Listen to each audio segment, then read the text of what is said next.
Welcome to all of the vast audience out there watching us tonight. If you're interested, when you get home and you want to sit down with your family and pick a night or scroll through it, they will be posted as soon as I can get to the office and get it done. All of them will be posted on our website. If you go to view archived services or view past services, they'll all be there by date. So if you want to watch them, if they in fact came through. General impressions. I know that most of what you were thinking probably was shared with Tim earlier tonight, but just general impressions of this week. 7 days, longest deployment we've ever had. It's of straight work. Yeah. And eight? What? Eight. Eight. On Saturday, we didn't, we're not That we're counting. 8 is even worse. Whatever. We're standing, Now she feels we're worse. standing on our feet and no one got injured, and I praise God for that. Absolutely. To me, that's a miracle. It is to have just a that. huge miracle. And we're dead tired, but it was worth it. Yeah. I asked Leslie a few minutes ago how this deployment ranks for her in regard to other ones. And I know we say this every time, but this probably is maybe way beyond the best deployment I can recall. Well, first of all, we completed 23, 21, I think. 21 work orders this week. Wow. That's why I'm sore. That's why you're sore. Yeah, we've never done that. 21. Huh? 21. 21. Wow. Yeah, and Good job. considering, That's awesome. huh? Good job, team. Your good job team is right. Yeah. Kathleen, applaud for us. We're too tired. She's got to pack her stuff tonight. She's getting ready to go back home. Yeah, but I can't tell you enough how much you mean to me and how much you mean to us. You were going to say something? No, I'm still thinking about 21. That's why I'm tired. And they weren't 21 pushovers. I mean, every once in a That's what while, I'm thinking about. in previous deployments, every once in a while you'd get one and you'd say, yeah, that's not, we can do that without any energy, but Yeah. every one of Every these one have been Yeah. like pretty tough. Yeah. I mean, not Long. tough, but Long. it's just long. I It mean, was you long, guys yeah. have such a long way to walk on some of those farms. Yeah. So that's been cool. What somebody just general impression? What we have been safe, and I think I've been a little bit uneasy about the particular risks in some of these places we've been. So we thank the Lord for that. Somebody else? Just general impression? Anybody? It showed me just how quick something can be taken from you. Yes. So that's why I meant how it's humbled me, Yeah. because just in an instant something can be gone. It could be gone, and Yeah. And it's not just one thing, as we saw today, it's Right. everything. Everything. And how resilient we are as people. Just when you're like, I just can't do, because I'm telling you, there was times where I was like, I don't want to do it no more. and that started probably right after lunch on Monday, didn't it? But I'll stay halfway, and then I'm like, God, if you just give me strength, I can go on. And then we get all amped up and do something else, and it's like, yay, team! And you don't even feel that pain. Well, I really do think, and I know that you recognize this, but I don't think you could be this resilient for this long with this hard task if you just came alone. I think there is this sense of as someone said earlier, carrying each other, and there is that sense that suffering together. That's right. And I can say that tonight, I was talking to Gary out there, and he says, if there's anything that I can get out of this, seeing that team come together, working as hard as they are doing. He says, if I had any way of getting in a part of that, I would want that. He says, and I'm going to take this back to my church and Praise share God. that. So I thought that was pretty interesting. It is really interesting. And the one thing that I said earlier, I said it on the bus when we came down here, and let me remind you again, don't go home and praise Crossbridge. Don't praise me. The only real hero is God. Yep. And you know, I've said enough crazy things that I've had to ask God to forgive me for this week, and some of which He told me that it was my own fault to start with. But what I'm saying is that we're not nobody, no one person, no one ministry, not your church nor my church, not me as the leader or Seven or Leaf. None of us want you to say anything about our leadership. What we would like to say is that God took 21 people with limited ability and limited resources and turned the world upside down, and only He can get the glory for that. Right. And then, so it's not because I'm pseudo humble. It's just that y'all don't know how. I mean, I'm no less tired than you are, and I don't get any praise. So don't give me that. What else? Just general impressions at the end of the week. Anything that just jumps off of the page? It's always just an amazing, just an amazing time, a time to come together. And Pat, you know, she said it, and we talked about it on the bus a little bit too, that, you know, for me, if I just got on the bus and knew that I was going to come here and just work, and then not be able to have time for devotions every day, you know, the spiritual aspect of it, and to sit around. I mean, you guys saw things I didn't see, or I saw them, but I didn't see them the way that you saw them. And then that gives me a different take on lessons that God's teaching me. I mean, I'm every time I leave here on these trips, I go back just knowing so much more about the Lord and how He works. And I wouldn't know that if I didn't hear it from our meetings. Mm-hmm. And I know that, you know, I'm probably the worst of you to say I'm tired. But once I get here, I'm glad that we have these meetings. I will never forget this as long as I live, because our first trip to Kentucky, 13 said, and I ain't doing that. I've never journaled. I'm not about to start now. I mean, and we actually didn't know each other very well, but it took about 2 nights, and then he began to be the cheerleader, saying, next trips, guys, you need to do it. And my dad. Yeah. He said, I'm not writing anything down, and he would sit there and literally, it was either the second or third night, he came down and he said, you want to write this down for me? And I said, what? And he opened up his book. He said, well, you can put this on there for me. And I was just like inside, I was like, wow, this is so cool, you know?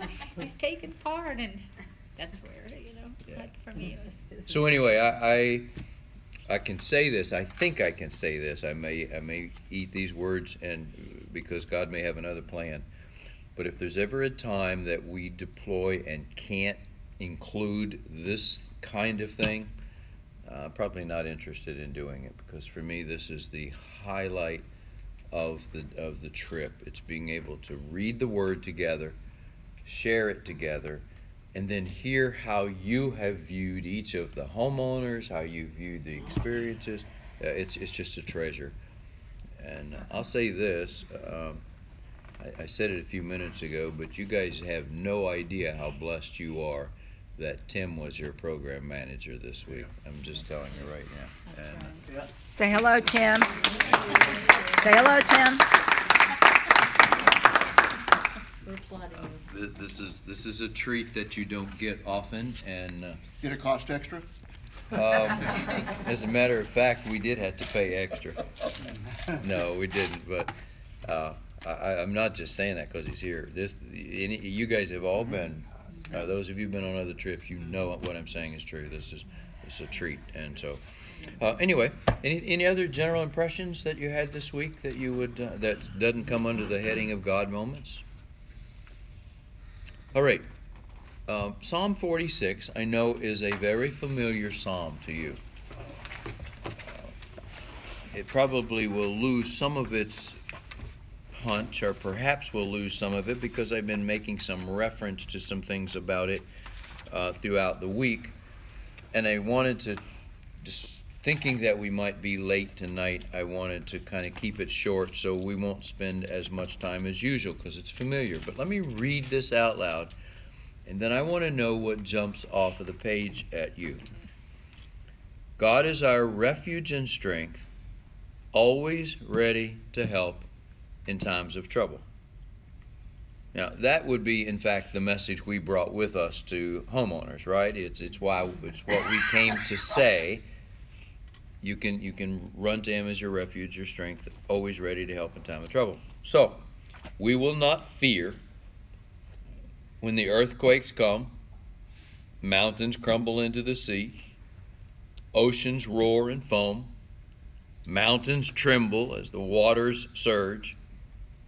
A river brings joy to the city of our God, the sacred home of the Most High. God dwells in that city, and it will not be destroyed. From the very break of day, God will protect it. The nations are in chaos, their kingdoms crumble, God's voice thunders, and the earth melts. And the Lord of heaven's army is here among us. The God of Israel is our fortress. Come see the glorious works of the Lord. See how He brings destruction upon the earth. He causes wars to end throughout the earth. He breaks the bow, snaps the spear, burns the shield with fire. Be still and know that I am God. I will be honored by every nation. I will be honored throughout the world. The Lord of heaven's armies is here among us. The God of Israel is our fortress. Love that passage, and I love the phrase, the Lord of heaven's army is here. There's a couple of days this week, if it hadn't been for the Lord of heaven's armies being among us, we would have been one of the casualties in verses 1 and 2 and 3, wouldn't we? What jumps off of the page at you in Psalm 46, verses 1 through 11? What jumps off the page at you? So we will not fear when earthquakes comes and the mountains crumble into the sea. Yeah. I don't know what your pastors did, and so please don't let me be critical of your pastor. Everybody has a different agenda.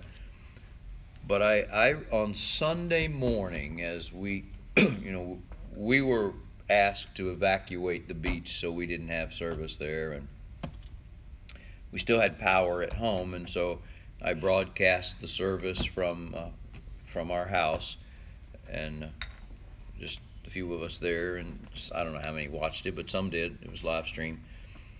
But I got probably, I don't know, 6 or 8, 10 emails from people from other churches that said, "What, you mean you didn't leave town?"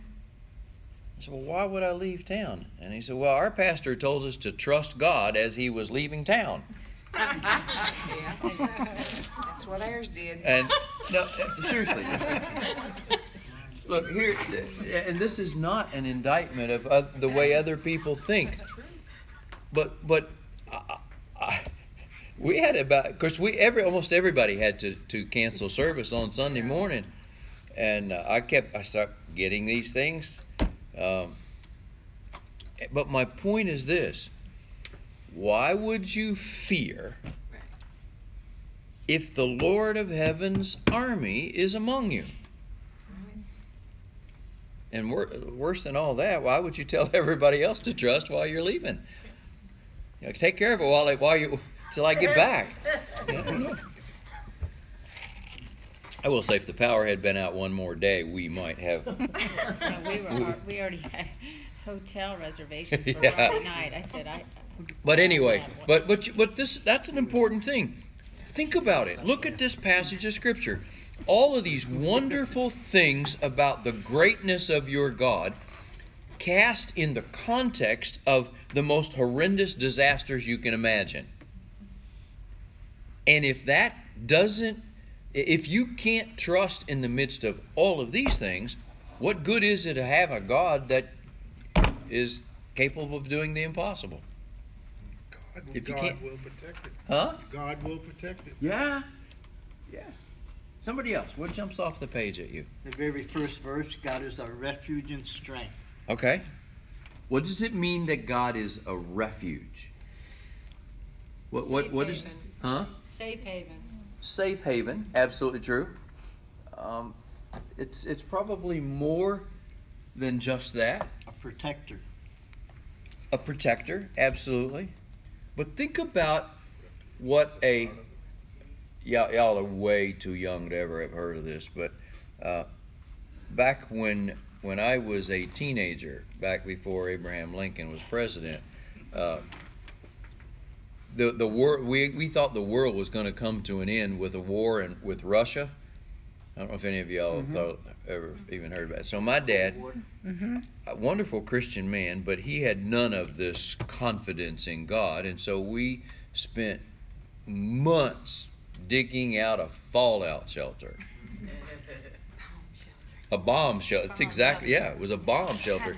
And it had to be strong enough that it wouldn't collapse, and it had to have enough in it that if everybody else in the world died, we would be able to survive on the rations that were in there. It was just a bunch of nonsense, but that's where you get your crazy ideas. Boy, she's starting to get to know you. I'm not kidding you. We dug on that thing and dug on that thing, and then somebody came along and ended the Cold War or ended the war, and so now what do we got is just a room downstairs. But I remember Dad saying this as we dug it out. Whenever the bomb goes off, we already know where we're going. We're going to this bomb shelter. And the issue was not that it was strong, it was that it was always within sight. The word that you can use for refuge is available, meaning that you know where to run when you need it. Isn't that what a refuge is? Absolutely. You know where to run. And your God is where you can run. One of our first deployments was in Joplin, and Joplin, Missouri, after the tornado went through there, and we would go literally from one house to the next. There was a church that was wiped out with a group of seniors having a Bible study in it, and all of them died in that. There, I think there were only 4 or 5 of them, but they all died. And right next door to it was a guy we were working on his thing, and he said, if I had not known where our shelter was, if I'd have had to find where to go, we too would have died. But I knew where it was, I knew it was available, and we made it in just in time to shut the door. When you read in Psalm 46 that God is your refuge, what you're reading is He is available. You know where He is, where to go, where to run. When it says that He's your strength, it means that He's strong enough when you run into Him that nothing can get you there. What else? What jumps off the page? I find in verse 10. Verse 10? well, we all know that one. The be still. He could have wrote remember or calm down, or, but he's be still. And when you're in with the tornado or on all this other, any other calamity, it's really hard to be still. Mm-hmm. My kids were out of state, and they were more anxious than I even was, because they were so worried about us, which is normal and natural, but it was just, I kept looking at that thinking, well, I can't really say I was really still, but I decided that he sends the rain, and I sleep through that, so this is just the wind. And I ended up going to sleep. Yeah. I didn't stay up all night, I thought. And I told my kids, if he's gonna take me, I'm written in the book of life from the day I was born, so if that's the day, kids, just accept it. You know, what's the difference if it's this or a car accident or an airplane crash or I got cancer? He's got the day written down. So that be still to me means, I mean, it's hard to be still. But it means especially that, when you're be still. ADHD, yeah. I understand that. I just find it's amazing that to use that word. Yeah, yeah. And amongst all of it. Any of you talk more when you get nervous? Anybody in that kind of thing where you just kind of fidget and you just, when you get nervous, there's just a lot of expended energy. A lot of times when you get really, really nervous, after it's over, you realize you're exhausted because you just expended so much energy.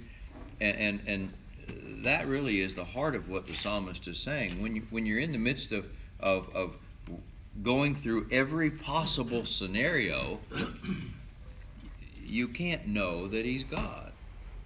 What else? What does it mean to be still? I mean, what you take out of this thing?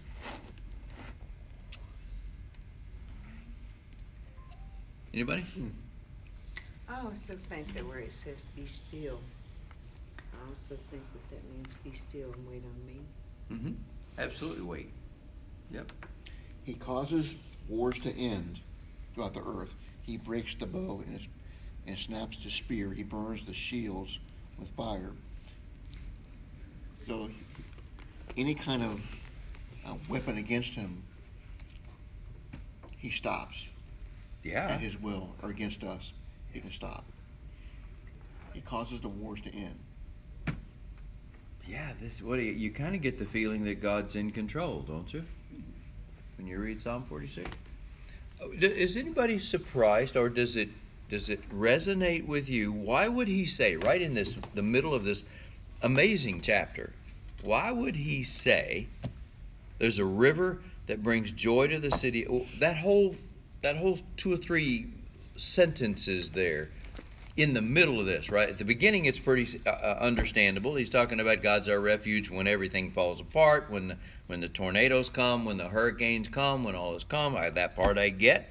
I get the part down at the bottom where he says, just sit down, shut up, and watch. I get that part. Why did he put the part in the middle that says a river brings joy to the city of God, the sacred home? He dwells in that city, cannot be destroyed, and from the very break of day, God will protect it. Why is that stuck in here? Well, in that culture, that time, the cities grew up around a river. A river brought life. A river brought the crops and abundance. And so, and then in Psalm 1, be like a tree planted by rivers, leaf will not wither. So there's a lot of reference throughout Scripture to the calm, sustaining peacefulness of between a river and the life we live. Because it's always moving. I'm sorry? Cleansing. And cleansing. There's cleansing there. But its water's always moving. Yeah. And God is that river of water, constant. Yeah. Moving water and pouring in us all the time. Yep. All that's true. Let me tell you why I think it's here. Do you realize that we coexist in 2 kingdoms? You understand that? As believers, we coexist in 2 kingdoms. We exist in the earthly kingdom, which is all of this garbage that's around us. But right at this very moment, we are existing in the city of God. We live in a divine kingdom right at this very moment. It's not just going to be when we get to heaven at the end. We currently live in a spiritual universe with God, right? Now, which of the two of those has the greatest significance to you? Is it this earthly thing? What you've been saying all week long is we've discovered that this earthly thing, it just ain't worth all it's all cracked up to be.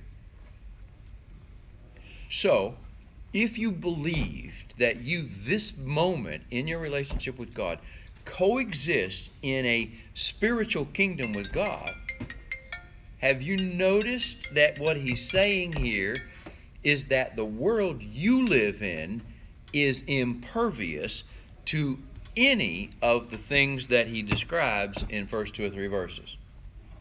There are no earthquakes in the city of God. He protects it. There are no mountains falling into the sea. In other words, that part of our world is impervious at every level. It is impervious to any kind of destruction. I think he sticks it right in here to say you're going to watch stuff fall apart all around you. You're going to show up on a disaster relief site, and you're going to discover that people that you meet have lost everything. And you're going to go back exhausted at the end of the day, and do you realize that the city of God that you currently live in cannot be affected by any of that? And he wants you to know it, because it's bigger than this human world that we live in. I think it almost takes a disaster and showing up at disaster relief to get that connection. But it's not insignificant that right in the middle of saying oceans roar, mountains tremble, there is a place. There is a place where the joy of the Lord lives, and nothing can shake that. I have a feeling there are times when we need to be reminded that there's a part of you that cannot be destroyed by anything you see, hear, feel, or experience. I just think that's cool. Anybody else? What jumps off the page? 7, verse 7. The Lord of heaven's armies is here among us. Just to know that we're not alone. God is always with us. Always with us. I personally love that phrase, here among us. Can you honestly tell me, this very moment, right here, in this room, around this table, can you sense that the Lord of heaven's army is here among us? Or is it only when he whispers something in our ear or gives us supernatural strength and we take a tree off the house? I'm hoping that God shows up at times other than when you're cutting down trees, aren't you? I know he showed up the other day, Kenny and I forget who was in the vehicle, but we got out that light right out there the other day. And if he hadn't just took another second, we would have been T-boned. And right there and then, we all knew right there, God was amongst us. Yeah. I mean, Yeah, that was, it was scary. Wasn't It really nothing I was. did. It could have been really bad. Somebody ran the More red than light. once. More than once. Here's what I would like for you to say to yourself right now. I don't know what you're going back to. I don't know what your issues are. I don't know what your struggles are. There is a point at which, being physically exhausted, we still have lived in kind of a little isolated bubble this week. And some of us, the bubble's going to pop. We're going to go back to really the nitty-gritty, ugly stuff, grubby stuff of life. Can you can you honestly take with you this phrase? The Lord of heaven's army is among us. He's going to be there when you get off the bus in your place. He's going to be there when you go home and realize, whoa, I thought somebody was going to take care of this and they didn't. The Lord of heaven's armies is among us. I think that is amazing to be reminded of that. Anything else? I like the last part of verse 10, and then we'll leave it there. Be still and know that I'm God, and I will be honored among every nation, and I'll be honored throughout the world. What I honestly believe that the psalmist is saying in the last part of verse 10 often goes unnoticed. You realize he could have said, be still and know that I'm God, and I'll be honored in your house. I'll be honored in your family. He could have said, be still and know that I'm God, and I'll be honored where you work, or whatever it is. But he uses the phrase, by every nation, which simply means way big, way broad, and throughout the world. In other words, this doesn't just stop. So if you will be still, if you'll stop your rambling, stop your complaining, stop all this stuff, if you will be still, I will make sure that everywhere you look, you will see that I'm God. Broader than your house, broader than your husband, broader than your wife, broader than wherever you are, broader than your little world. If you will be still and know that I'm God, you're going to see how big I really am. I'm going to be honored broadly. All right, let's wrap it up with back on whatever page it is, Saturday night. That would be page 28. Back on page 28. Anybody meet anybody today that you want to just tell us about? Who'd you meet that we didn't all meet? Who'd you meet? Dan, Kristen, and Jeremiah. If you notice, all these young men are running around here cleaning up bathrooms, taking out the trash. Yeah. To me, I had to go up and tell them thank you, because sometimes those are the ones that don't get noticed. Yeah. You know who they are? Teen Challenge. Yeah. Are you familiar with Teen Challenge? Mm-hmm. Fabulous ministry. What it means is that God is in the process of putting these guys back together again. And how cool it is to see that happen. Probably the #1 recovery ministry in the world. They appreciated it, they really did. Good. Thank you for telling them. Somebody else. Did you meet anybody today that we didn't see? Didn't know? Just Sissy coming to the work site. We saw her last night, but her working, she worked very, very hard, very strong. And just like anybody else. And I got dirty, didn't care about any of this in there, by those chains on, and was right there in the midst of it. Did a great job. That's pretty special. Yeah. That's pretty special. I wish all of you had had a chance. I wish all of us had had that same opportunity, but next time. Somebody else. Who'd you meet? Anybody? All right. Last, #7, God moments. Anybody have a God moment that you can share? Mine was Ariel, and not just the singing. I was sitting with her in the living room for a while, talking to her, and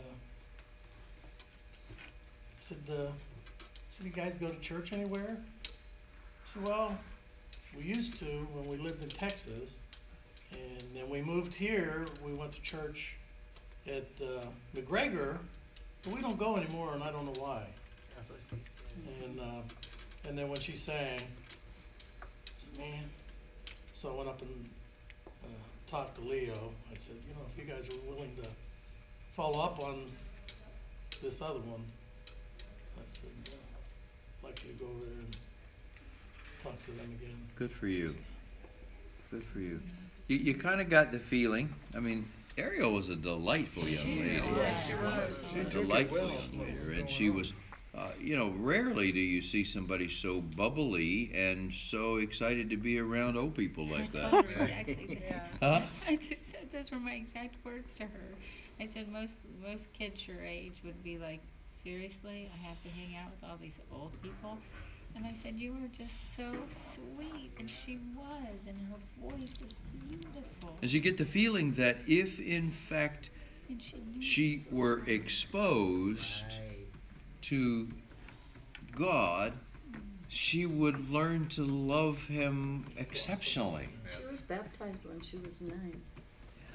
And she knows. She just brought that up out of the blue. Did she? She talked to these two a long time, and then when I talked to her, she said the same thing we used to, but I don't know why. And I said, well, you're a special little girl, and you have a gift, and you should get back in church and use Good for that you. gift for the Lord. And she heard it from a lot of us then. Well, but I mean, seriously, you know, think about this. We know that we had an impact on Skip, and we know we had an impact on Jenny, and you can look through the week and realize we had some. But what if some of the impact that you had was for an Ariel that you guys had a chance to talk to, and that somewhere she will pressure Missy, or she will somehow say, let's get back in church. You may have changed her life more than we changed some of the other lives. Isn't that a precious opportunity to realize God could be using us in special ways? Cool. Somebody else. God moment. God moment. Mine was Alexis, and just having the opportunity to talk to Pat.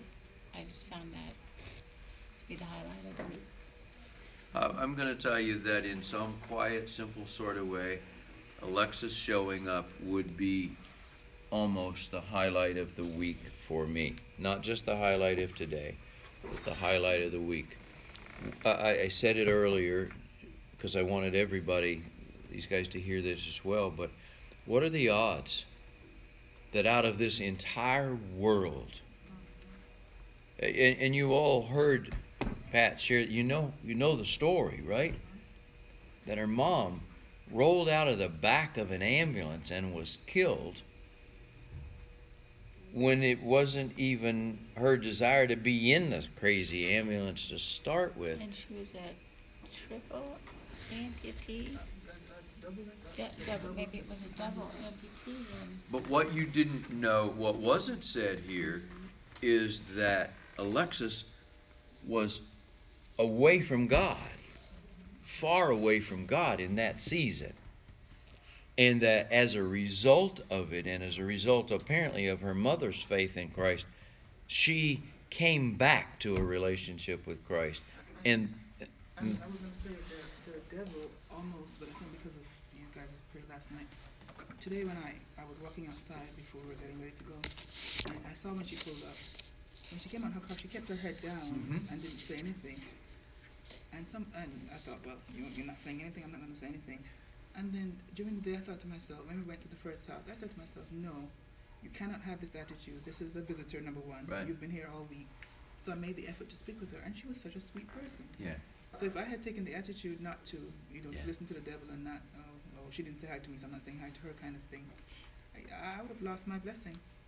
And not, I mean, you come this close after God has gone to such great extent to organize a divine appointment, and it's that easy to miss it.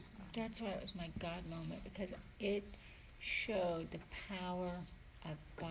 I mean, it showed the power of God. I mean, just from our conversation last night, and it was just like.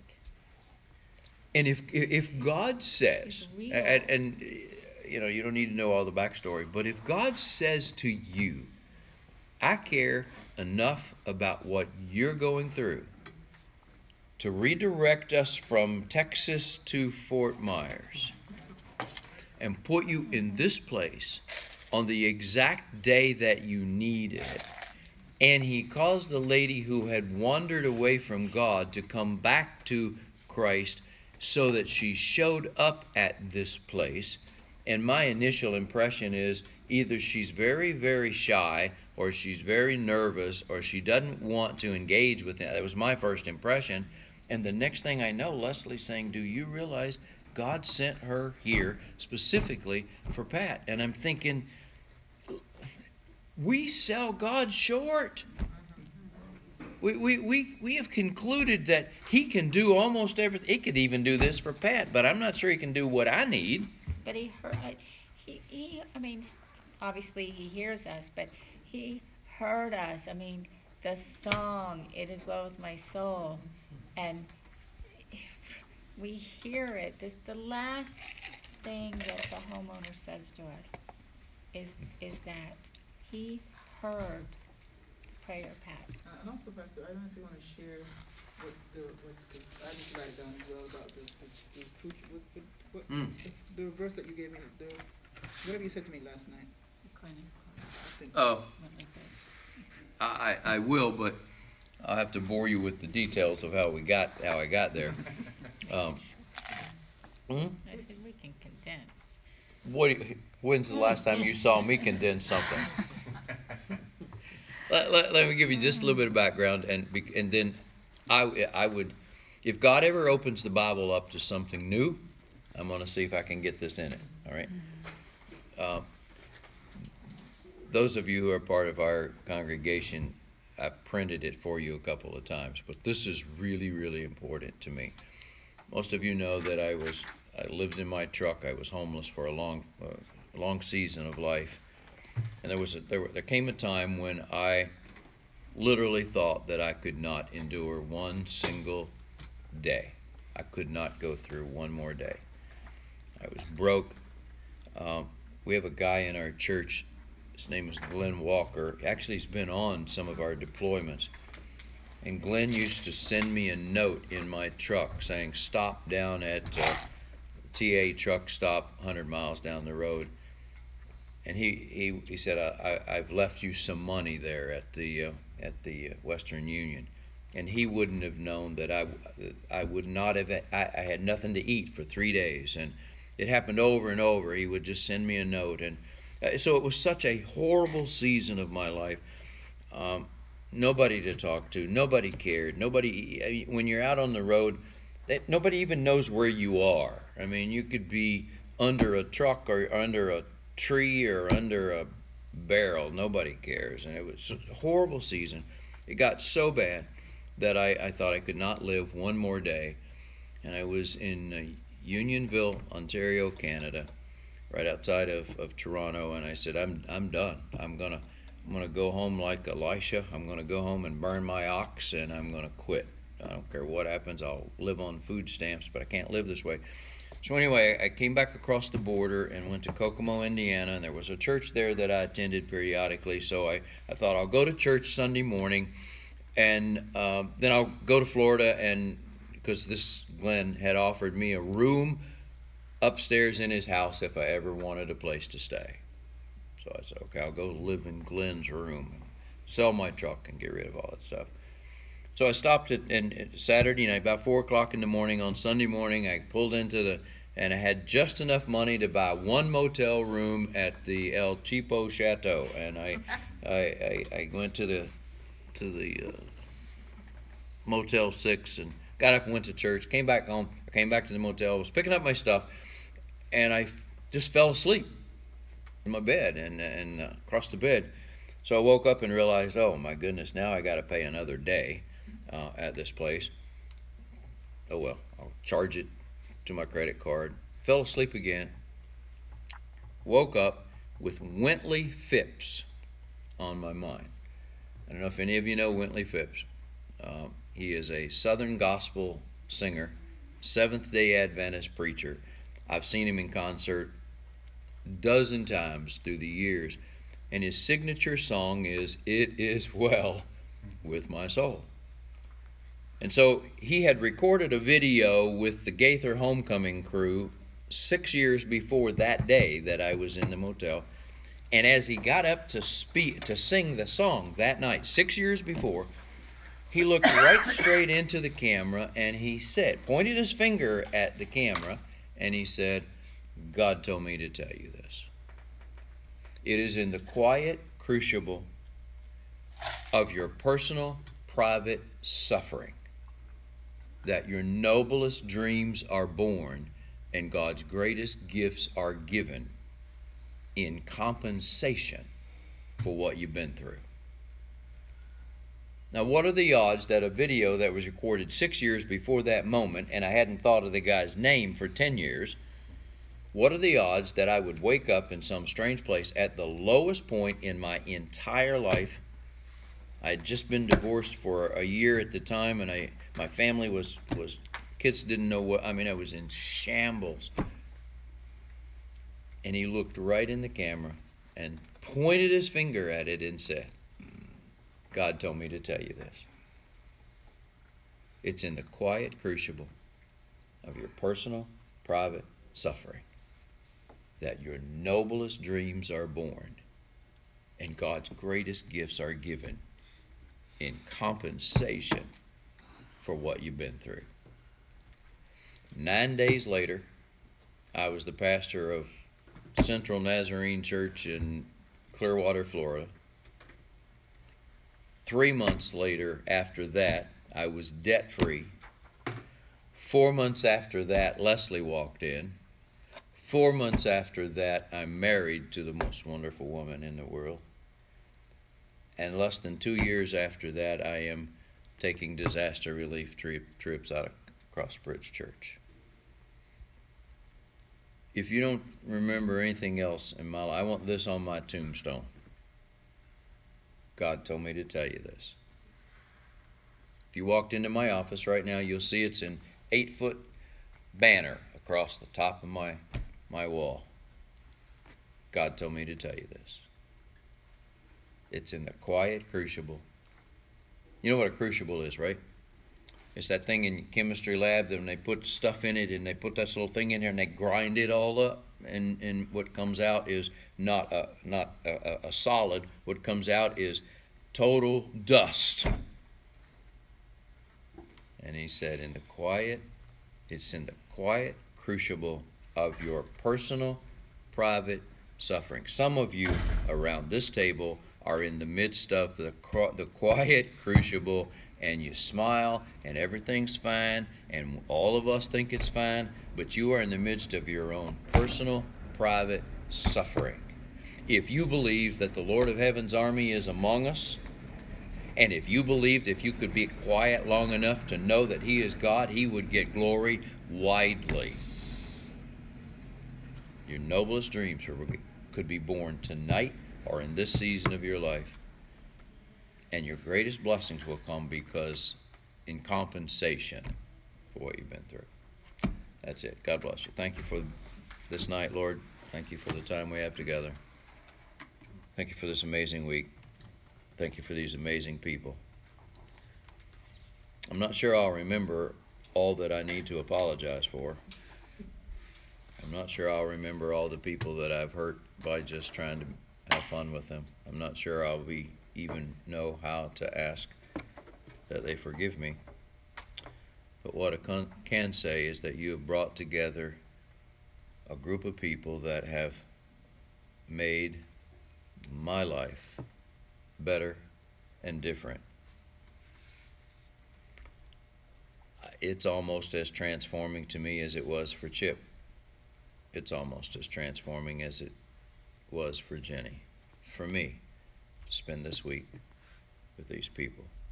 And I want to say thank you. I don't have any way to repay them. I don't have any way to repay them. But I'm going to ask you tonight, Lord, and going forward, that you will repay everyone sitting around this table for the contribution they have made to Leslie and my life, and the contribution they have made to people in this town. I thank you for that in Jesus' name. Amen.